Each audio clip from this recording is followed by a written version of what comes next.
কিসে রিজিক বাড়ে, কি করলে রিজিকে ভরপুর বারাকা হয়, রিজিকের চাবিকাঠি কোথায়, কোন পথে চললে রিজিকে ভরপুর বারাকা হবে, আমার জীবনে বরকত নেমে আসবে রিজিকে, এটা জানতে মনে যাচ্ছে না আমাদের? হ্যাঁ, কষ্ট হচ্ছে আপনাদের? কষ্ট হচ্ছে? তাহলে কি করলে রিজিকে ভরপুর বারাকা হয়, কি করলে আমার জীবনে ভরপুর বারাকা নেমে আসে, এই পয়েন্টটাতে আমরা একটু আলোকপাত করি। যেসব কাজ করলে আমাদের জীবনে রিজিকে আসমানি বারাকা নেমে আসবে, আমাদের রিজিকে আসমানি বারাকা নেমে আসুক, আমরা চাই কি চাই না? সবাই আমরা চাই নিশ্চয়ই। যে কাজ করলে রিজিকে আসমানি বারাকা আসে, এর এক নম্বর হচ্ছে তাকওয়াল্লাহ, আল্লাহর ভয়।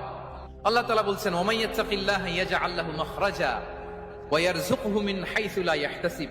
যে আল্লাহকে ভয় করে, যে আল্লাহ সচেতন, আল্লাহ তাকে মাখরাজ, মাখরাজ মানে কি জানেন? ওই যে এক্সিট লেখা না এদিকে, এই এক্সিটকে আরবিতে বলে মাখরাজ, মানে কোথাও আটকাবেন না, বের হওয়ার রাস্তা আছে, কোথাও আটকাবেন না, বের হওয়ার রাস্তা আল্লাহ তাআলা অ্যারেঞ্জ করে দিবেন। You will have the way out from crisis. ক্রাইসিসে পড়লে, সংকট মোমেন্টে আল্লাহ তাআলা ওখান থেকে